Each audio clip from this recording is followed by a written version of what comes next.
আসসালামু আলাইকুম আরহামাতুল্লাহি ওয়া বারাকাতুহু। সবাই কেমন আছেন? আশা করি সবাই ভালো আছেন। সর্বপ্রথম সবাইকে জানাই ঈদের অভিনন্দন ও শুভেচ্ছা। ঈদ মোবারক। আজ অনেকদিন পর পুরনো একটা গল্পের লাস্ট এপিসোড নিয়ে আপনাদের মাঝে ফিরে আসলাম। এই গল্পটি অনেক আগের একটি গল্পের শেষ অংশ। কিছু সমস্যার কারণে শেষ পর্বটি ডিলিট করা হয়েছিল। অনেকেই কমেন্ট করেছে এই পর্বটির জন্য, তাই আপনাদের জন্য রিয়া ও মারুফের শেষ গল্পের অংশটা নিয়ে আসলাম। যারা এই গল্পটি দেখেননি বা শোনেননি তারা আমার চ্যানেলে গিয়ে এই গল্পের প্রথম 4 পর্ব দেখে আসতে পারেন। যদিও গল্পের নামটি খুঁজে পেতে আপনাদের সমস্যা হবে, তাই বলে রাখি এই গল্পের প্রথম পর্বের শুরুতে মারুফ নামটি লেখা থাকবে, দ্বিতীয়, তৃতীয়, চতুর্থ অংশে নয়, কারণ তার পরের পর্বগুলো আপনারা পরপর পেয়ে যাবেন, খুঁজতে হবে না। তবে শেষ অংশ অনেক পরে দেওয়ার কারণে উপরে থাকবে এবং তার নাম থাকবে আগের পর্ব মারুফের শেষ কাহিনী। তাহলে চলুন শুরু করা যাক। এভাবে দুজনের মাঝে কথা কাটাকাটি হতে থাকে, কিন্তু আমার রাগ কোনোভাবেই কমে না। কি করে কমবে? আজ দুদিন হলো আমরা কক্সবাজার এসেছি। হোটেল রুম ছাড়া কোথাও ঘুরতে যাইনি, যাবই বা কি করে? উটকো ঝামেলা যে মাথায় এসে পড়েছে। দুপুরের দিকে আমি ফ্রেশ হতে ওয়াশরুমে চলে গেলাম। প্রায় আধা ঘন্টার মতো সময় লাগলো ফ্রেশ হতে। এর মধ্যে কলিং বেলের শব্দ শুনতে পেয়েছিলাম। হয়তো হোটেলের কোনো স্টাফ এসেছে কিছু লাগবে কিনা সেটা জিজ্ঞেস করতে। আধা ঘন্টা পর যখন ওয়াশরুম থেকে বের হলাম, হঠাৎ সামনে দৃশ্য দেখে থমকে দাঁড়ালাম। চোখ বড় বড় করে তাকিয়ে রইলাম সেদিকে। এই আমি কি দেখছি? রাগে ঘৃণায় আমার পুরো শরীর থরথর করে কাঁপছে। আমার চোখ বিস্ফারিত হয়ে ঠিকরিয়ে বেরিয়ে আসতে চাইছে। আমি কল্পনাও করিনি ওয়াশরুম থেকে বেরিয়ে এমন কিছু দেখব। মিথিলা মারুফকে আবার জড়িয়ে ধরেছে কেন? মেয়েটা কি বুঝতে পারছে না বর্তমান ওর স্ত্রী আছে? তাহলে কেন বারবার মারুফের কাছে ছুটে আসছে ও? আসলে ও কি চায়? মিথিলার কথা না হয়ে বাদ দিলাম, সে তার পুরনো ভালোবাসা ফিরে পেতে চায়, তাই সে এমন করছে। কিন্তু মারুফ কেন ওকে জড়িয়ে ধরে আছে? শুধু তাই নয়, চোখ বন্ধ করে সেটা অনুভব করছে। কি বেহাইয়া মেরে বাবা, গায়ে পড়ে নিজের চাওয়াটা পূরণ করতে চাইছে, আর আমারটাকে দেখো ওর ডাকে সাই দিচ্ছে। প্রায় কয়েক সেকেন্ড আমি এভাবে দাঁড়িয়ে দাঁড়িয়ে দেখলাম আর মনে মনে কথাগুলো ভাবলাম, কিন্তু রাগে আমার গা জ্বলে যাচ্ছে। না, এভাবে চুপ থেকে সবকিছু সহ করা আমার পক্ষে সম্ভব না। আমার স্বামীর সাথে বাইরের মেয়ে ফষ্টি নষ্টি করবে আর আমি সেটা দাঁড়িয়ে দাঁড়িয়ে দেখবো? কখনোই না। আমি বললাম, কি হচ্ছে এখানে? আমি কি জানতে পারি? আমার গলার আওয়াজ শোনার সাথে সাথে মারুফ তৎক্ষণাৎ ওকে ছেড়ে দিল, কিন্তু মিথিলা এখনো মারুফকে জড়িয়ে আছে। এটা দেখে আমার আরো রাগ হলো। মারুফ ওকে ছাড়ানোর চেষ্টা করছে, কিন্তু মিথিলা খুব শক্ত করে জড়িয়ে ধরে রেখেছে। এবার আমি এগিয়ে গিয়ে মিথিলাকে ছাড়িয়ে নিলাম। আমি বললাম, কি হচ্ছেটা কি এখানে? আপনি ওকে জড়িয়ে ধরেছেন কেন? মিথিলা বলে, সে কৈফিয়ত কি তোমাকে দিতে হবে? আমি ওকে ভালোবাসি, তাই আমি ওকে জড়িয়ে ধরতেই পারি। তুমি বলার কে শুনি? ভুলে যেও না ওর জীবনে তোমার আগে আমি ছিলাম, তাই আমার অধিকারটা বেশি। আমি বললাম, ও তাই বুঝি? এতই যখন অধিকার ছিল তাহলে ওকে ছেড়ে অন্যের হাত ধরে চলে গেলে কেন? তখন তোমার অধিকার কোথায় ছিল? যখন তোমার জন্য তিলে তিলে কষ্ট পাচ্ছিল তখন তোমার অধিকার কোথায় ছিল? যখন রাত জেগে তোমার জন্য চোখের পানি ফেলেছে তখন তুমি কোথায় ছিলে? তুমি যে বলো ওকে ভালোবাসো, ভালোবাসার মানে বোঝো? ভালোবাসার মানে বুঝলে কখনোই ওকে ছেড়ে অন্যের সাথে চলে যেতে না। মিথিলা বলে, আমি কখন কি করব না করব সেটা আমার ব্যক্তিগত ব্যাপার, তুমি বলার কে শুনি? আর তোমার সাহস কি করে হয় আমাকে জ্ঞান দেবার? তোমার সাহস দেখে সত্যিই আমি অবাক হচ্ছি। এটা ভুলে যেও না আমি মারুফকে ভালোবাসি, ও শুধু আমার থাকবে। এবার আমার মেজাজ আরো গরম হয়ে গেল। এই মেয়েটাকে দেখছি বোঝালেও বোঝে না। আমার স্বামী আর এ বলে কিনা ও ওকে ভালোবাসে। আমি আর নিজেকে ধরে রাখতে পারলাম না। যত জোরে পেরেছি তত জোরে একটা থাপ্পড় মারলাম। আমার থাপ্পড় খেয়ে মিথিলা টাল সামালতে না পেরে 2 পা পিছিয়ে গেল। ফর্সা গালে স্পষ্টভাবে 5 আঙ্গুলের দাগ বসে গেল। সে এবার ক্ষিপ্ত বাঘিনীর মতো আমার দিকে তাকালো। এমন ভাবে তাকাচ্ছে মনে হচ্ছে আমাকে এখনই আস্ত গিলে খাবে। আমি তার পরোয়া না করে রাগের সাথে চেঁচিয়ে বললাম, খবরদার, আরেকবার মারুফের নাম মুখ থেকে উচ্চারণ করলে জিভ টেনে ছিঁড়ে ফেলবো। আমি আজ 3 দিন ধরে দেখছি মারুফ তোমাকে এড়িয়ে চলছে, আর তুমি কিনা গায়ে পড়ে তোমার ভালোবাসা আদায় করতে চাইছো। বারবার চলে আসছো আমাদের মাঝে সমস্যা সৃষ্টি করার জন্য। তুমি দেখছো অলরেডি আমি ওর সাথে আছি, তারপরে এমনটা কেন করছো তুমি? তুমি এটা ভুলে যেও না বর্তমান মারুফ আমার হাজবেন্ড। তোমার থেকে ওর উপর অধিকার আমার বেশি। আমার থাপ্পড় খেয়ে মিথিলার রাগে ফুঁসছিল। এখন আমার কথাগুলো শুনে তার রাগ আরো বেড়ে গেল। আচমকা কিছু বুঝে ওঠার আগে সে আমাকে থাপ্পড় মারে। আমি গালে হাত দিয়ে ওর দিকে তাকিয়ে রইলাম। এটা দেখে মারুফ আর চুপ থাকতে পারলো না, কষে একটা থাপ্পড় মেরে দিল মিথিলার গালে। মিথিলা গালে হাত দিয়ে অবাক হয়ে তাকিয়ে থাকে মারুফের দিকে, কারণ এটা সে আশা করেনি। সে ভাবতে পারেনি মারুফ ওকে থাপ্পড় মারবে। মিথিলা কান্নাজড়িত গলায় বলে, মারুফ তুমি আমাকে থাপ্পড় মারলে, তাও আবার এই মেয়েটার জন্য? মারুফ বলে, থাপ্পড় মেরেছি, বেশ করেছি। তোমার সাহস কি করে হয় আমার স্ত্রীকে থাপ্পড় মারার, ওকে চোখ রাঙিয়ে কথা শোনানোর? তুমি জানো আমি বিবাহিত, আমার স্ত্রী আছে, তারপরও কেন আমার পিছনে পড়ে আছো? কি চাই তোমার? মিথিলা এবার মারুফের হাত ধরে কেঁদে ফেলে। সে কান্না করতে করতে বলে, আমি তোমাকে ছেড়ে গিয়ে অনেক বড় ভুল করেছি, সেটা আমি হারে হারে বুঝতে পেরেছি, কিন্তু এখন তো আমি ফিরে এসেছি, আমার ভুলের জন্য ক্ষমা চাইছি, প্লিজ আমাকে ক্ষমা করে দাও। চলো না আমরা আবার নতুন করে শুরু করি, কথা দিচ্ছি আমি আর কখনো তোমাকে ছেড়ে যাব না। মারুফ মিথিলার কথা শুনে আমার দিকে তাকালো। আমি তখন করুণ দৃষ্টিতে মারুফের দিকে তাকিয়ে আছি। মারুফ আমার দিকে তাকিয়ে থেকে নিজের হাত ছাড়িয়ে নিয়ে বলে, সেটা আর কখনোই হবার না, কারণ আমি আমার স্ত্রীকে অনেক ভালোবাসি, সে আমার সবকিছু জুড়ে সে আছে, তাকে ছাড়া আমি অন্য কারোর কথা ভাবতে পারি না। তোমার কথা তো নাই, তুমি এবার আসতে পারো, আর কখনো আমার জীবনে আসার চেষ্টা করবে না। মিথিলা বলে, কিন্তু? মারুফ চেঁচিয়ে বলে, কোনো কিন্তু না, তুমি এখান থেকে যাও, আর কখনো আমার সাথে যোগাযোগ করার চেষ্টা করবে না। মারুফের কথা গ্রাহ্য না করে মিথিলা বলে, কিন্তু মারুফ আমি তোমাকে ভালোবাসি, সত্যি বলছি, বিশ্বাস করো আমাকে। মারুফ বলে, তোমাকে যেতে বলছি এখান থেকে, তা না হলে আমি তোমাকে ঘাড় ধাক্কা দিয়ে বের করে দিতে বাধ্য হব। কিন্তু না, মিথিলা সোনার পাত্রী না, সে এখনো দাঁড়িয়ে আছে। এটা দেখে মারুফের মেজাজ আরো গরম হয়ে গেল। সে এবার মিথিলাকে ঘর থেকে বের করে দিয়ে দরজা লাগিয়ে দিল। বাহিরে দাঁড়িয়ে মিথিলা কয়েকবার দরজা ধাক্কালো, কিন্তু মারুফ দরজা খুলছে না। আমি বললাম, মেয়েটি হয়তো তোমাকে সত্যি ভালোবাসে, তুমি ওকে ফিরিয়ে দিও না, আমি না হয় তোমাদের মাঝ থেকে চলে যাব। মারুফ এবার আমার দিকে চোখ রাঙিয়ে বলে, একটা থাপ্পড় মেরে দাঁত ফেলে দেব আরেকবার চলে যাওয়ার কথা বললে। তারপর আমার দুই বাহু শক্ত করে দেয়ালের সাথে চেপে ধরে বলে, তুমি বুঝতে পারছো না কেন, আমি তোমাকে ভালোবাসি, আমার তোমাকে চাই, তোমার সঙ্গ চাই, সারা জীবন তোমাকে আমার বুকে চাই, তোমার ভালোবাসা পেতে চাই। কেন কষ্ট দিচ্ছ আমাকে বলো তো, আর কেনই বা কষ্ট দিচ্ছ নিজেকে? আমি জানি তুমি আমাকে ভালোবাসো, তাহলে কেন বারবার আমাকে দূরে রাখছো? আমি আর পারছি না রিয়া, এবার অন্তত তোমার বুকে আমাকে একটু শান্তিতে ঘুমোতে দাও। তোমার কাছ থেকে আমি আর কিচ্ছু চাই না, শুধু তোমার ভালোবাসা চাই। এবার আমি চিৎকার করে কান্না করে দিলাম, কারণ ও আমাকে খুব শক্ত করে চেপে ধরে রেখেছে, যার ফলে আমি খুব ব্যথা পাচ্ছি। আমার কান্না দেখে মারুফ বুঝতে পারলো আমি ব্যথা পাচ্ছি। সে সাথে সাথে আমাকে ছেড়ে দিয়ে বলে, সরি লক্ষ্মীটি, আসলে আমি বুঝতে পারিনি, এই বলে আমার হাত ধরে। আমি তৎক্ষণাৎ নিজের হাত ছাড়িয়ে বললাম, আমাকে ছোবে না, তুমি আমাকে ভালোবাসো না, তুমি ওই মিথিলাকে ভালোবাসো।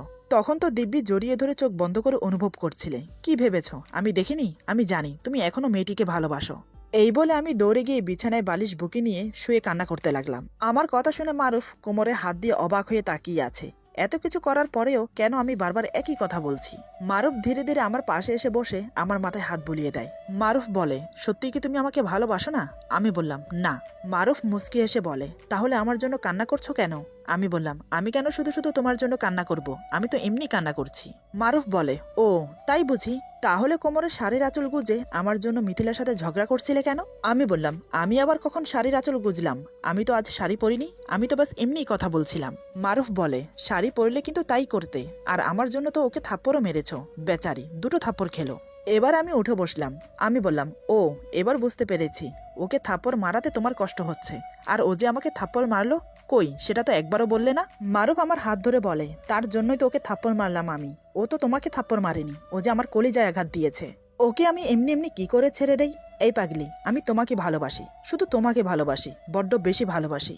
এই যে তুমি কথায় কথায় রেগে যাও আমার উপর, সত্যি বলছি আমার একটু অভিমান হয় না, বরং আমার আরো ভালো লাগে, কারণ তোমার এই রাগ অভিমানেই তো লুকিয়ে থাকে আমার ভালোবাসা। তুমি আমাকে ভালোবাসো বলেই তো আমার উপর রাগ করে আমাকে বকো। আজ তো নিজের চোখে দেখলাম কিভাবে মিথিলাকে জব্দ করেছো, আমি তো ভাবতেই পারিনি তুমি এমন করবে। আমি বললাম, তুমিও কোনো অংশে কম যাও না, এদিকে বলো মেয়েটাকে ভালোবাসো না, অন্যদিকে ঠিকই মেয়েটাকে জড়িয়ে ধরে উপভোগ করো। আচ্ছা তোমরা ছেলেরা এমন কেন বলো তো? মারুফ এবার আমার হাত শক্ত করে ধরে বলে, আচ্ছা তুমি আমাকে একটা কথা বলো তো, এভাবে ঝগড়া করে কি সবকিছু সমাধান হয়? আমরা কি সারা জীবন এভাবে ঝগড়া করে যাব? আচ্ছা তুমি কি চাও বলো তো? তুমি যা চাইবে আমি তাই করব, শুধু তোমাকে ছাড়া, কারণ তোমাকে ছাড়া আমি থাকতে পারবো না। আমি বললাম, আমি কিছু চাই না, আমি শুধু এখান থেকে যেতে চাই। মারুফ বলে, যেতে চাই মানে কোথায় যাবে? আমরা এসেছি কক্সবাজার ঘুরতে, না ঘুরে তো যাব না। আমি বললাম তো আমি এখানে আর এক মুহূর্ত থাকবো না। আমার কথা এবার মারুফের মেজাজ গরম হয়ে গেল। সে এবার চেঁচিয়ে বলে, চুপ, একদম চুপ, অনেক বকবক করছো তুমি, কিছু বলি না বলে যা মনে আসছে তাই বলে যাচ্ছ। ভালোবাসি বলে কিছু বলি না তোমাকে, ভেবেছে ধীরে ধীরে সব ঠিক হয়ে যাবে, কিন্তু না, বিয়ে হয়েছে পর্যন্ত তোমার অভিমানই শেষ হচ্ছে না। ভুলবশত না হয় একটা অপরাধ করে ফেলেছি আমি, তার জন্য আর কতবার ক্ষমা চাইবো? কেন এমন করছো তুমি? ঠিক আছে, আমার মনে হয় তুমি আমার থেকে মুক্তি চাও, কি তাই তো? আমি জীবিত থাকতে তো তোমাকে ছাড়বো না, আমি মরে গেলে তুমি মুক্ত। একটা কাজ করো, এই নাও ছুরি, এটা দিয়ে আমার গলাটা কেটে দাও, তাহলে সব এখানে খতম। এই বলে ফলের ঝুড়ি থেকে ছুরি উঠিয়ে আমার হাতে ধরিয়ে দিল। আমি অশ্রু ভরা নয়ন নিয়ে ওর দিকে তাকিয়ে আছি। মারুফ বলে, কি হলো, অমন করে তাকিয়ে আছো কেন? এই ছুরি দিয়ে হয়তো তুমি আজ আমাকে মারবে, নয়তোবা আজ তোমার ভালোবাসা আমাকে দেবে। কারণ আমি আর পারছি না তোমার এই অবহেলা নিতে। অবহেলা থেকে মরে যাওয়া অনেক ভালো। কি হলো, চুপচাপ বসে আছো কেন? মারো আমাকে। আমি কি করে ওকে মারবো? ও যে আমার স্বামী, আমিও যে ওকে ভালোবাসি। আমি ছুরিটা মেঝেতে ছুঁড়ে ফেলে দিলাম। মারুফ বলে, কি হলো, ছুরি ফেলে দিলে যে? আমি বললাম, আমি পারবো না। মারুফ বলে, কেন পারবে না? আমাকে কষ্ট দিতে তো দিব্যি পারো, তাহলে আমাকে মারতে কেন পারবে না? বলো, জবাব দাও। এভাবে চুপ থেকো না রিয়া, তোমার চুপ থাকায় আমার ধৈর্যের বাঁধ ভেঙে দিচ্ছে। আমি বললাম, কারণ তুমি যেমনই হও না কেন, তুমি আমার স্বামী, আমি তোমাকে কি করে মারতে পারি? মারুফ বলে, স্বীকার করছো তাহলে আমি তোমার স্বামী, স্বামীকে মারতে পারবে না কিন্তু কষ্ট দিতে পারবে, কি তাই না? আমি চুপচাপ ওর কথা শুনে যাচ্ছি, কোনো কথা বলছি না, কিন্তু ইচ্ছে করছে চিৎকার করে বলি, আমিও তোমাকে ভালোবাসি। আমাকে চুপ দেখে মারুফ বলে, ঠিক আছে, তুমি যদি আমাকে কষ্ট দিয়ে শান্তি পাও তাহলে সেটাই সই। তোমার দেওয়া সব কষ্ট মুখ বুজে সহ করে যাব। যেদিন আর সহ করতে পারবো না সেদিন নিজেকে শেষ করে ফেলবো, তখন তুমি আফসোস করবে, দেখে নিও। ওর মুখে একথা শুনে আমার ভেতরটা কেঁপে ওঠে। সত্যি যদি আগের বারের মতো কিছু করে বসে, না আর এভাবে থাকা যায় না। ওর সাথেই যখন আমার জীবন কাটাতে হবে তাহলে মেনে নিতে সমস্যা কি? মনে মনে এসব কথা ভেবে ফুপিয়ে কেঁদে উঠলাম। আমার কান্না দেখে মারুফ বলে, উফ, কি জ্বালায় পড়লাম, কেন কান্না করছো তুমি? তোমার কান্না যে আমার সহ হয় না। মারুফ আমার কান্না দেখে নিজেকে আর ধরে রাখতে পারলো না, আমাকে খুব শক্ত করে জড়িয়ে ধরলো, বুকের সাথে মিশিয়ে আমার মাথায় হাত বুলিয়ে দিতে লাগলো। আমিও আর নিজেকে ধরে রাখতে পারলাম না, ওকে শক্ত করে জড়িয়ে ধরে কান্না করতে লাগলাম। আমাকে নিয়ে বিছানায় ধীরে ধীরে শুয়ে পড়লো মারুফ। আমি ওর বুকে গুটিসুটি মেরে শুয়ে আছি। মারুফ আমাকে ছোট বাচ্চার মতো জড়িয়ে ধরে কানের কাছে ফিস ফিস করে বলে, ব্যাস আর কান্না করো না, সব ঠিক হয়ে যাবে, আমি তো আছি নাকি? আজ 2 দিন ধরে কিচ্ছু খাওনি, সাথে আমাকেও না খাইয়ে রেখেছো। আমি কান্না জড়িত গলায় বললাম, আমি কি তোমাকে না খেতে বলেছি? মারুফ আমার কপালে একটা চুমু দিয়ে বলে, তুমি না খেয়ে থাকলে আমি কি করে খাই বলো? আমার কিন্তু খুব খিদে পেয়েছে। আমি বললাম, খিদে পেলে খাও, কে না করলো? মারুফ বলে, তুমি না করেছো, তুমি না খেয়ে থাকলে আমার খাওয়া হবে না, তুমি সেটা খুব ভালো করেই জানো, তাই তো আজ 2 দিন তুমি আমাকে না খাইয়ে রেখেছো। তুমি আমাকে একটুও ভালোবাসো না। মারুফের কথা শুনে আমার খুব খারাপ লাগলো, আমার জন্য ও 2 দিন না খেয়ে আছে। মারুফের কথা শুনে আমি ওকে খুব শক্ত করে জড়িয়ে ধরলাম। মারুফ বলে, কি হয়েছে লক্ষ্মীটি? আমি বললাম, সরি, আমাকে ক্ষমা করে দাও। মারুফ আমার মাথা ওর বুকের সাথে চেপে ধরে বলে, হঠাৎ ক্ষমা চাইছো কেন লক্ষ্মীটি, কি হয়েছে? আমি বললাম, আমার জন্য তুমি না খেয়ে আছো তাই। আর মারুফ বলে, আর কি বলো? আমি বললাম, ইয়ে মানে আমিও তোমাকে ভালোবাসি। আমার মুখে ভালোবাসার কথা শুনে মারুফের মুখ উজ্জ্বল হয়ে উঠল। আমার মুখ থেকে ভালোবাসার কথা শোনার জন্য কত কাঠখড় পুড়িয়েছে। মারুফ বলে, কি বললে তুমি, আরেকবার বলো। আমি বললাম, আমি তোমাকে ভালোবাসি। কথাটা বলে ওর বুকে মুখ লুকালাম। মারুফ আমার মাথাটা বুকের সাথে শক্ত করে জড়িয়ে ধরে চোখ বন্ধ করে বলে, আমি জানতাম তুমি আমাকে ভালোবাসো, আমিও তোমাকে অনেক ভালোবাসি লক্ষ্মীটি। I love you, I love you so much. আমি যে তোমাকে বড্ড বেশি ভালোবাসি। তোমার মুখ থেকে ভালোবাসার কথা শোনার জন্য কতটা যে উতলা হয়েছিলাম তুমি জানো? তুমি জানো তোমাকে একটু ভালোবাসার জন্য, একটু আদর করার জন্য কতটা পাগল হয়েছিলাম? আমি ওর বুকে মুখ লুকিয়ে রেখেই বললাম, জানি তো, রাতে যে লুকিয়ে লুকিয়ে আমাকে আদর করো আমি সব জানি। মারুফ বলে, তাহলে কেন সাই দিলে না আমার ভালোবাসায়? কেন এতটা কষ্ট দিলে আমাকে? আজ এখন তোমার ভালোবাসা দিয়ে আমার সব দুঃখ দূর করে দাও। এ বলে সে আমার কোমর জড়িয়ে ধরে নিজের আরো কাছে টেনে নেয়। আমার সারা মুখে চুমু খেয়ে আমার ঠোঁটে ঠোঁট ডুবিয়ে দেয়। ঠোঁট ছেড়ে ঘাড়ে মুখ গুজে কিস করতে থাকে। আমি বললাম, কি করছো, ছাড়ো এখন। মারুফ বলে, না করো না, আমাকে আদর করতে দাও। এ বলে সে আবার আমার ঠোঁটে ঠোঁট ডুবিয়ে দিল। আমার ঘাড়ে বুকে কিস করতে লাগলো। ওর মুখের গরম নিঃশ্বাস আমার বুকে পড়ছে, তাতেই আমার যেন কেমন কেমন লাগছে। শরীরে অন্যরকম একটা অনুভূতি খেলে যাচ্ছে। ভুলে গেলাম মান অভিমান সব। ওর ভালোবাসা পাওয়ার জন্য ব্যাকুল হয়ে উঠলাম। স্বামীর ভালোবাসা মনে হয় এমনই হয়, স্বামী যেমনই হোক তার ভাগ কাউকে দেওয়া যায় না।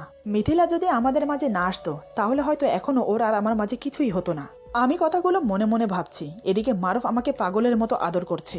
আমি বললাম, এই এখন ছাড়ো, রাতে না হয় যা করার করো, কে শুনে কার কথা। মারুফ আমাকে আদর করেই যাচ্ছে। আমি বললাম, এই আমার খিদে পেয়েছে। মারুফ বলে, কেন ডিস্টার্ব করছো লক্ষ্মীটি, আর একটু ধৈর্য ধরো। এই বলে সে আমার সাথে সঙ্গমে লিপ্ত হলো।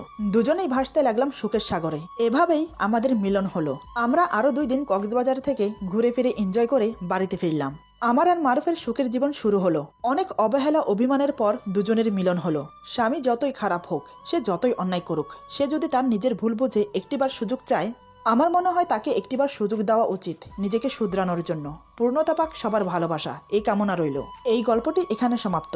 আমি আবারও বলছি, এই গল্পটি অনেক আগের একটি গল্পের শেষ অংশ। কিছু সমস্যার কারণে শেষ পর্বটি ডিলিট করা হয়েছিল। অনেকেই কমেন্ট করেছে এই পর্বটির জন্য, তাই আপনাদের জন্য রিয়া ও মারুফের শেষ গল্পের অংশটা নিয়ে আসলাম।